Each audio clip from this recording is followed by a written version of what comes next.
Some of EA's unionized workers, specifically workers that are part of the Communications Workers of America, have got together and created a petition related to EA's upcoming sale.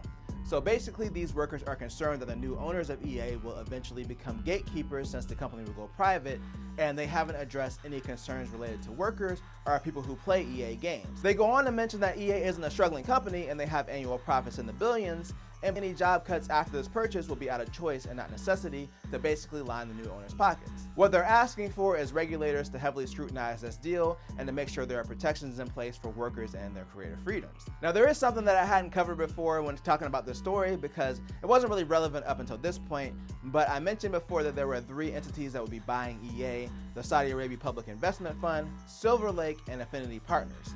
Affinity Partners specifically is an investment firm that's owned by Jared Kushner, who happens to be Donald Trump's son-in-law, and of course Donald Trump happens to be, I don't know, the president or something. I didn't talk about it before because it wasn't relevant to them being purchased until now, and also I really don't like to talk about politics unless it's absolutely necessary. But the reason I'm bringing it up now is because when it comes to these employees' petition, it may not make much of a difference, at least when it comes to the FTC in the US, since one of EA's potential owners is the current president's son-in-law.